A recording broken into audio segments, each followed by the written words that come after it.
200 กิโลเขาเจ้าพากันยกแบบนี้เลยโอ้ทุกคนเลยช่วงนี้ก็ถือว่าเป็นช่วงฤดูกาลเขาเจ้าใส่งานได้ตัวนี้2คนนี้ก็พากันไปตักเอาน้ำได้ปากดอกแคมไว้แบบนี้ได้ผู้สาวอยู่ในเขตนี้นะยามนี้นะเขาเจ้าจะเฮ็ดอันนี้แหละเอางบมางันเด้ นะอันนี้คือพ้นประโยชน์ของดอกแคมพอเท่าเพิ่นจะเฮ็ดยังอีกบ่โดนกะสีแต่งงานเลยโอ้กำลังป่งเลยใบมะม่วงตอนนี้ใกล้กำลังไข่เลยแม่เท่าเพิ่นกำลังสารสวิงในยามตอนเช้าสารตากแดดแบบนี้ได้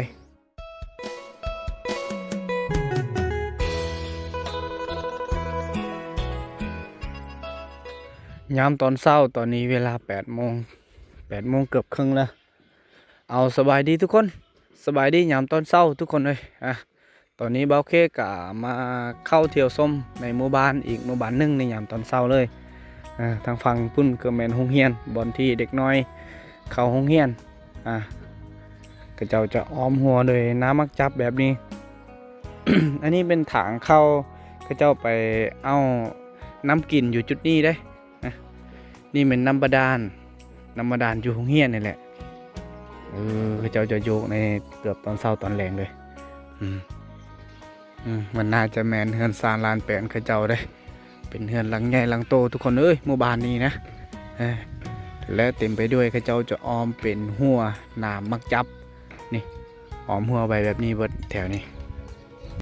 มันน่าจะแมนเขาเจ้าปลูกกกมักมี่มักอันนั้น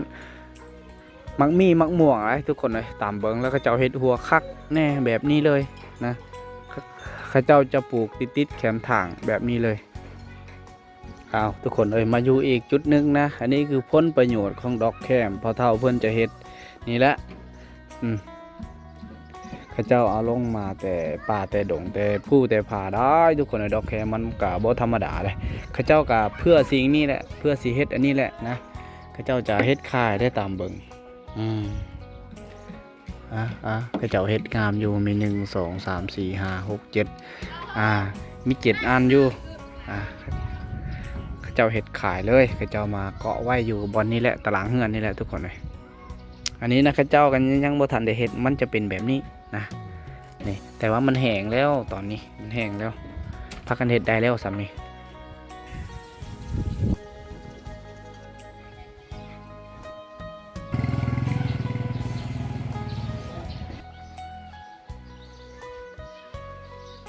ยามตอนเช้าน้องเพิ่นก็ขึ้นมาแต่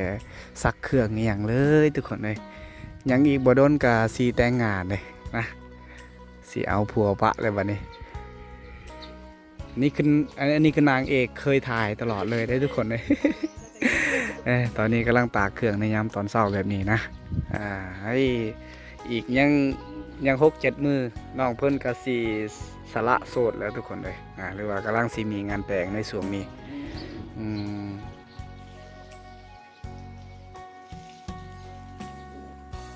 โอ้กำลังป่งเลยใบมะม่วง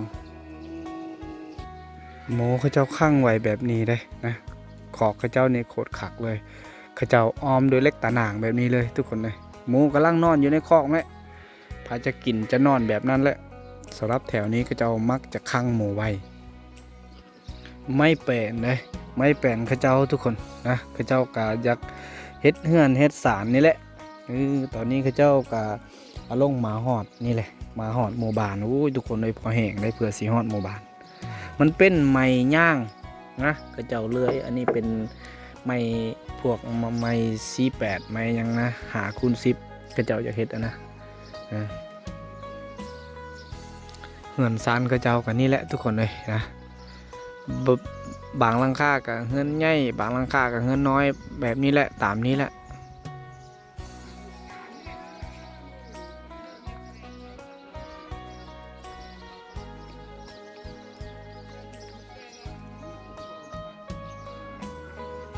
แถวเขตนี้ก็จะนิยมกันใส่จานดาวเทียมรุ่นนี้เลย IPM แบบนี้เลยแล้วก็จะเอามาใส่บางหลังคาก็จะมีเฮือนน้อยบางหลังคาก็จะมีเฮือนใหญ่เฮือน8 หลังใหญ่ทุกคนเลยนี่มาเข้าเบิ่งอันนี้คือแพร่เด้ถ้าเข้ามาเขาจะเห็นลักษณะแบบนี้ก็จะเห็ดแพร่อยู่เขตนี้นะมันจะมีลักษณะแบบสีข้าวมาผสมกับสีดำมาซับซ้อนกันแบบนี้คือจะเอาพากันเห็ดได้ รายการนี้ก็จะมีอยู่สองอันแล้วก็กระสวยก็จะมีอยู่ผู้สองกระสวยมันมีอยู่กระสวยหนึ่งมันมีอยู่สองปุงแบบนี้เลย เข้ามาปุ๊บจุดนี้ก็เห็นนะเขาเจ้าตากดอกแคมคือเก่าเลยนะทุกคนเลยโบโตเขาเจ้าฮักแบบนี้เลยเขาเจ้าเด็ดแบบนี้เลยเด็ดดอกแคมเขาจะเอิ้นมาเด็ดดอกแคมเลยก็ว่าได้นะนี่เขาจะตากเต็มนี่เลยเท้าไว้แห้งบ่เท้าไว้แห้งเบิดนี่ก็อาจจะแม่นอาสิฮอด30 กิโลเลยนี่เจ้าพากันตากแดดพอแห้งได้เพื่อสิแห้งทุกคนเลยมันจะฮอด3-4 มื้อนะ3-4 มื้อพุ่นมันจึงแห้งขายได้3-4 มื้อเขาจึงขายได้นะแต่ว่าตอนนี้ยังขายบ่ได้อยู่ขายได้อยู่ทุกคนเลยโล 5,000 แล้วเขาเจ้าบ่จะขายเขาเจ้ามาขายแห้งขายโล20,000 กีบเลยเขาเจ้าจะตากไว้แบบนี้เลยอยู่แถวนี้นะแล้วตอนนี้กำลังย่างไปตามหมู่บ้านนี่แหละทุกคนเลยนะโอ้แดดกำลังมาเลยตอนเช้าของโมเขาเจ้าจะเฮ็ดอยู่นี่เลยเด้เฮ็ดอยู่ตลาดเฮือนเลยแถวนี้เขาเจ้านิยมกันเฮ็ดแบบนี้ได้สำหรับของโมทุกคนบอนไก่ไข่เขามาเบิ่งบอนไก่ไข่เขาเจ้าเฮ็ดทุกคนแถวนี้นะเขาเจ้าจะเฮ็ดแบบนี้เลยนี่ตอนนี้ไก่กำลังไข่เลยทางพุ่น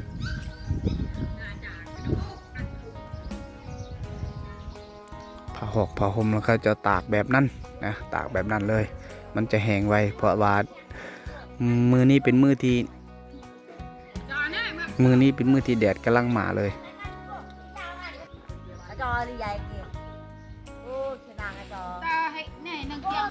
แม่เฒ่าเพิ่นกำลังสารสวิงในยามตอนเช้าสารตากแดดแบบนี้ได้ตอนเช้าพากันตากแดดพากันฟิ้งแดดแบบนี้แล้วพากันสารสวิงจุดนั้นเลยทุกคนเลยสำหรับผู้เฒ่านะน่าจะอยู่อีกจุดหนึ่งตอนนี้อันนี้เป็นบอนเขาเจ้าพ่นผ้าช่วงนี้ก็ถือว่าเป็นช่วงฤดูกาลเขาเจ้าใส่งานเลยตัวนี้เพราะว่าช่วงนี้เป็นช่วงฤดูเขาเจ้าได้ทางให้ทางสวนแล้วทุกคนเลยตอนนี้นะในยามตอนเช้าแล้วก็เจ้ามาพ่นผ้าอยู่นี่ก่อนในยามตอนแรงเขาเจ้ากลับมาแล้วพ่นผ้าอยู่นี่ก่อนนี่แหละเขาเจ้าใส่งานในช่วงฤดูนี้สลับหินตัวนี้เป็นหินที่เขาเจ้าพ่นผ้าได้เบื้องนี้แป้นอยู่ตัวนี้เขาเจ้าจะหดน้ำแถวๆนี้มันจะเปียกหมดเลยนะนี่น้องคนนี้ก็พากันไปตักเอาน้ำเลยมันนั้นน่าจะเขาเจ้าไปตักเอาน้ำเซ่นี่แหละทุกคนผู้เหือนน้องก็อาจจะแมนอยู่นี่เลยนี่อาจจะเป็นเหือนหลังนี่แหละนี่อีกบางหลังคาเหือนแล้วเขาเจ้าตากดอกแคมไว้แบบนี้เลยมันจะแห้งไว้มันจะแห้งจะเหี่ยวไว้ถ้าว่าตากแบบนี้ทุกคนเลยนี่ก็อาจจะแห้งเบิดอาจสิฮอดโลนึงเลยโล 2 โล 3เลยถ้าว่าแห้งเบิดกะสำนักเลยทุกคนเลยสำหรับกองฟืนกองไฟมีแต่เขาเจ้าเฮ็ดเขาเจ้าหาไว้แล้วก็มากองมาเมียนไว้แบบนี้ได้นี่อยู่เขตนี้เขาเจ้าน่าจะเฮ็ดของโม่ไว้แบบนี้ทุกคนนี่เขาเจ้ามาอ้อมไม้เอาไม้บ้งไม้ผางยังมาเฮ็ดขอกก็ถือว่าสามารถใช้งานได้นะตอนนี้โม่เขาเจ้ากำลังนอนเลยควันไฟกุ้มทางนั้นมันน่าจะแม่นเขาเจ้าได้เต้าอาหารนี่ยังแหละตามเบิ้งทุกคนเลยเบิ้งควันกุ้มยามตอนเช้าพากันหาของอยู่ของกินนี่แหละส่วนพักก็งามเลยทุกคนพักกำลังงามเลยโอ้ทางพุ่นมักแต่งกำลังเป็นหมากแล้วตอนนี้นะนี่ผักกาดแบบนี้มันจะแผ่มันจะแตกออกโอ้หลายๆชนิดได้พักอยู่ในสวนเอ่ยเพิ่น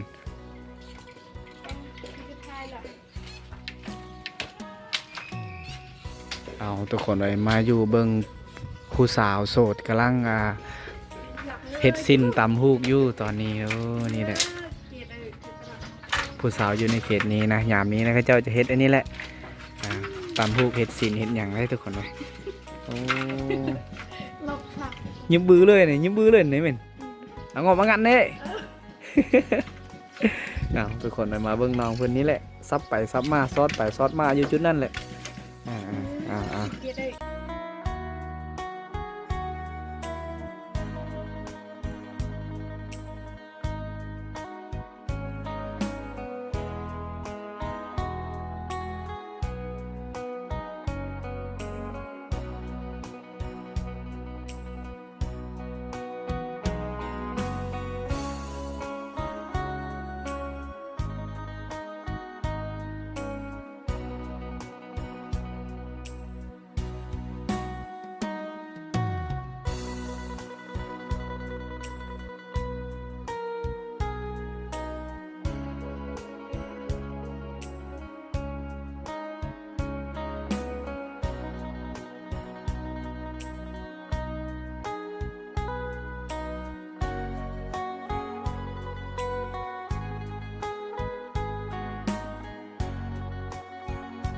อ้าวทุกคนเลยอยู่เขตนี้เขาเจ้านิยมกันเฮ็ดสวนแบบนี้เลยนะเฮ็ดหัวแบบนี้เลยเอาไม้ผางไม้บงอีหยังมาตัดมาสานมาเฮ็ดแบบนี้นะอยู่แถวนี้เขาเจ้าเฮ็ดแบบนี้อันนี้เหมือนดินบอกอีหยังอ้ายเพิ่นก็พากันสร้างเองเฮ็ดเองเลยทุกคนเลยนี่ตอนนี้ก็มันจะแห้งนะถ้ามันแห้งก็โอเคเขาจะผสมปูนกับดินทรายหลายๆก่อนอยู่ได้อันนี้มันหน้าสวนกลางหมู่บ้านเลยสวนเขาเจ้าปลูกหมากนัดอีกอย่างได้ทุกคนแต่เขาเจ้าอ้อมด้วยเล็กตานางแบบนี้เลยนี่จะอ้อมไว้แบบนี้อันนี้คือท่อเขาเจ้าระบายน้ำมาแต่เฮือนบางเฮือนเขาเจ้าระบายทิ้งไปพูนเลยนี่ทุกคนเลยเขตนี้นะครับเขาเจ้านิยมกันเฮ็ดขอกหมูแบบนี้นะเฮ็ดอยู่ตารางเฮือนเลยหมูกำลังกินกำลังอะไรอย่างเลยตอนนี้นะเฮาย่างไปแล้วเฮาจะเห็นสวนแบบนี้เลยเห็นไปเบิดสวนอยู่นี่มันน่าจะแม่นห้านขาของหมู่บ้านเลยที่เขาเจ้านิยมซื้อเลยนี่คือทางขยะห้านค้าก็น่าจะอยู่จุดนั้นเลยเงินหลังนั้นเลยเอาทุกคนเลยนี่มาอยู่อีกจุดนี้ได้พอเลยเพิ่นกำลังเอาเข้าฝ่ายที่เขาเจ้าอยากเฮ็ดสิ้นนั่นแหละนี่แหละทุกคนเลยก่อนสิเป็นสิ้นก็ต้องเอาเข้าแบบนี้ก่อนเอาเข้าแบบนี้เลยนี่มันจะเข้าห้องเป็นห้องตามนี้เลยนี่มันก็บ่ธรรมดาเลยเพื่อสิเป็นสิ้นเป็นอย่างนี้เพิ่นกำลังเฮ็ดเลยมันก็ต้องใช้เวลาหลายมื้อนะอย่างที่ทุกคนได้เห็นนะทุกคนเลยส่วนน้องคนนี้หลังจากที่ขึ้นแต่อาบน้ำตอนนี้ก็พากันนั่งลิ้นโทรศัพท์นี่ทุกคนเลยนั่งล่มผู้บ่าวอีกยังน้องเพื่อนก็ใกล้สิแต่งงานเลยบึงนะทุกคนเลยทางนี้ก็พากันลินในมะขามมียังนะลินในมะขามบีบใส่คุ้มมียังทุกคนเลยนี่แหละบางทีตอนยังน้อยก็เคยเล่นแบบนี้นะให้สวงเราดูนี่ยามนี้รถไทยเขาเจ้ามันน่าจะซ้อมตีนหรือวันน่าจะตีนแฮวตีนสอดอย่างเขาเจ้าก็พากันแปลงแล้วก็เขาเจ้าจะค้ำไว้แบบนี้รถอีเทนกำลังใช้งานเลยอยู่ในเขตนี้ช่วงนี้และอีกเบื้องหนึ่งทางนี้จุดนี้เขาเจ้าก็พากันอยู่บ่อนห่มหรือว่านั่งสมวิวอย่างแล้วก็พากันตัดพุ่มตัดยังไปโอ้ตัดโดยจักรปองเดอร์ทองเดอร์นั่นแหละ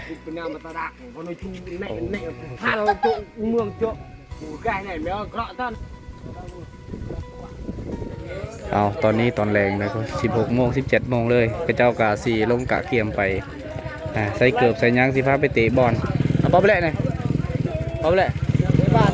พาไปเตะบอลเลยพุ่งแหละข้าเจ้าจะเตะอยู่ห้องเฮียนพุ่งแหละนะพาไปเบิ้งข้าเจ้าพาไปเตะบอลเตะยังเลยพากันอย่างหลายคนเด็กน้อยผู้ใหญ่ซุ่มกันเตะเลยมันจะไม่อันจุดๆนี่แหละข้าเจ้าจะเตะนี่อายเพิ่นก็จะมาแต่ให้เตะสวนนี่เป็นช่วงฤดูอีหยังมดแดงช่วงฤดูมดแดงเลยมาหอดนี้แล้วข้าเจ้าจะงัดออกอันนี้ตีนเศร้ารักทุ่งแต่เก่าข้าเจ้าจะย้ายไปใส่บ่อนจุดนั้นเลยนะนี่มันเริ่มตีงเลยได้ข้าเจ้างัดเอาไม่งัดถ้าว่าเอาเล็กงัดเนี่ยอาจจะได้ทุกคนเลยเอาให้บ้านเนาะพี่น้องเนาะนี่โอ้ผู้บ่าวโสดนะพากันงัดแบบนั้น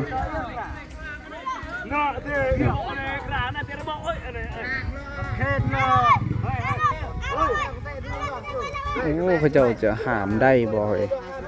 มันน้ำหนักก็เกือบโตนเลยเกือบโตนหรือว่า700-800 กิโลเลยเพราะว่าเขาเจ้าจะงัดออกตัวนี้ไปปะไว้อยู่พุ่นแล้วสบายเขาเจ้าเตะบอลเลยน่าจะปะไว้จุดนั่นแหละเขาเจ้ากำลังงัดเลยถ้ามันมีเล็กมียังเอางัดเองคือสิได้แต่ว่าอันนี้มันน่าจะบ่ขึ้นเนาะทุกคนไม่วางแผนไอ้ดอกอากีดอกมือหลักฐานดอกเนี่ยยังไม่เพียดอก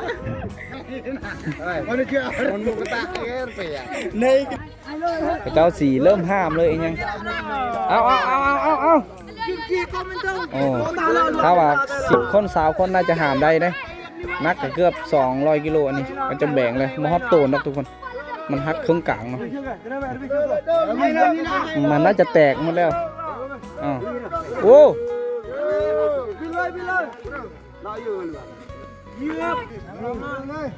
มันน่าจะแตกเลยเลยโอ้ยกเลยพากันยก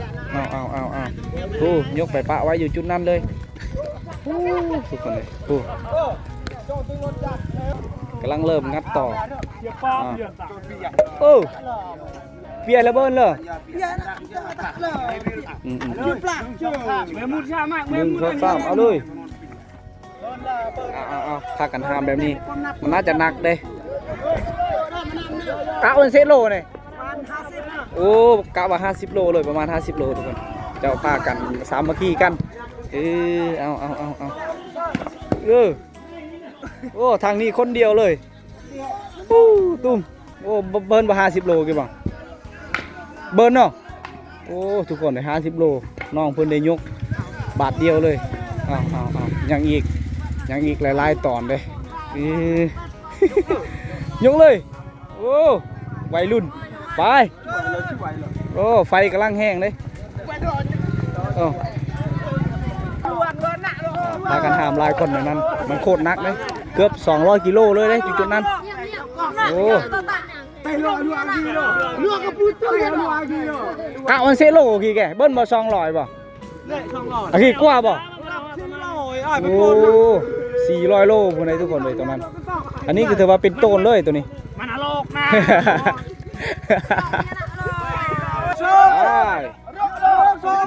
หลายคนโอ้200กิโลเขาเจ้าพากันยกแบบนี้เลยโอ้ทุกคนเลยเอา400โลเลยเจ้าต้องได้สวยกันแบบนี้นะไปมันจะแม่นตีนเศร้ารักทุ่งไหมกวยได้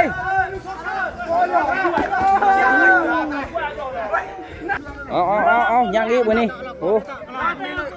นี่3-4คนเลยมุนเลยเหรอ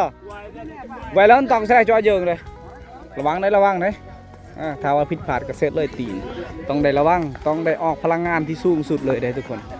นะนี่ต้องได้ออกเหือที่แห้งไปนี่แหละมันเป็นงานของวัยรุ่นที่ช่วย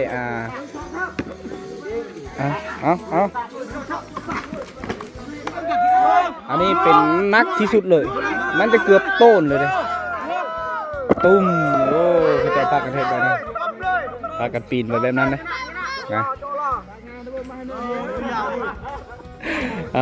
อาสวยกันทุกคนนะมันเป็นการสามัคคีของวัยรุ่นเลยได้นี่เลยพระเจ้ากับถ้าบางงัดออกตัวนี้กันน่าจะเตะบ้านสบายเลยได้แถวนี้พากันเตะเลยนี่จะปีนเป็นรอบที่2ตุ้มโอ้ประมาแต่แรกครับมุดเลยไม่ได้ไม่ได้หรอเราช่วยยัง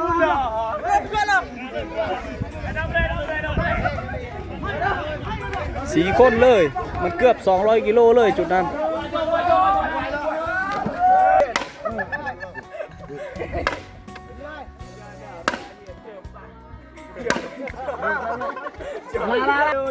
โอเคทุกคนเลยเรียบร้อยตอนนี้ข้าเจ้าก็น่าจะตีจะทุบนะจะทุบตีนลักทุ่งกันนั้นตอนนี้ข้าเจ้าก็ย้ายไปพุ่นเลยนี่ทุกคนเลยหลังจากที่ข้าเจ้าได้ยกอันนั้นก็ถือว่าสะอาดแล้วจุดนี้นะแปลนแล้วทุกคนเลยตอนนี้ข้าเจ้าก็พากันแบ่งคนนี้ยังพากันเริ่มเลยได้เริ่มกันเตะบาสเลยเกือบทุกตอนแรกเลยข้าเจ้าก็ออกกำลังกายอยู่จุดนี้นะนี่แหละทุกคนเลยมันเป็นการวิถีชีวิตวัยรุ่นอยู่ในเขตชนบทบ้านป้าทุกคนเลยเกือบทุกตอนแรกเราพากันออกกำลังกายเตะบานแบบนี้นะอย่างที่ทุกคนได้เห็นแบบนี้แหละตอนนี้ก็จะแบ่งคนเบื้องนี้แหละก็จะมาแบ่งเบื้องนั้นไงกีฬาเมดเลยนี่แล้วส่วนทางนี้เขาเจ้าพากันดังไฟอีกอย่างพากันจุดต่อไม้นี่ให้มันเปื่อยให้มันต่ำลงแบบนี้นะเจ้าก็จะจูดไว้แบบนี้เลยเด้อโบกลอมพิลบ่อีหยังอ๋อตอนนี้เขาเจ้าพากันเริ่มเปิดบ้านเลยโว้กรัก สุดยอดเลยโอ้โอ้มันเป็นบอนสัญญาณอินเทอร์เน็ต 4G ก็เจ้าก็พากันมาลิงก์อยู่จุดนี้สำหรับลักเก้าหรือว่าลักห้าได้ทุกคนเลยเรื่องสัญญาณลักห้ามาลักเก้าป่ะลักเก้าเนี่ยลักห้าป่ะ เก่า ลักเก้าเนาะโอ้สัญญาณลักเก้าเลยอยู่นี่แหละมันเป็นจุดเดียวจุดนี้เลย แต่ว่าจุดนี้ก็อยู่ม่วนอยู่เลยทุกคนมันน่าจะมีห่มในกองมะม่วงมันกำลังปงกำลังยังเลยใบมะม่วงตอนนี้นะทางพุ่นคือทางเข้าทางหมู่บ้านเบาเพเลยทางพุ่นนะตอนนี้ก็อยู่จุดนี้เลยนะมาเบิ้งวัยรุ่นกำลังเบิ้งติ๊กต็อกอีกยังอยู่เพราะว่ามันมีจุดเดียวสัญญาณอินเทอร์เน็ตพอเท่าเพิ่นกำลังฮอตพักเลยนะถ้าว่าฮอตสมองนี้แหละก็ต้องได้ฮอตพักเลยทุกคนเลย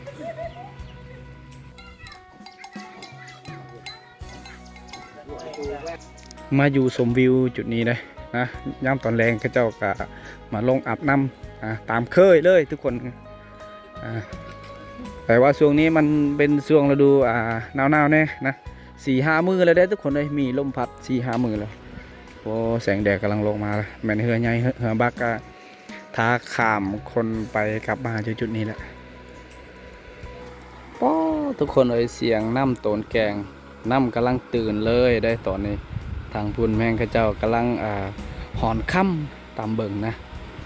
กำลังหอนค่ำเลยจุดๆนั้นหมดมือข้าเจ้านั่งอยู่จุดนั้นแหละ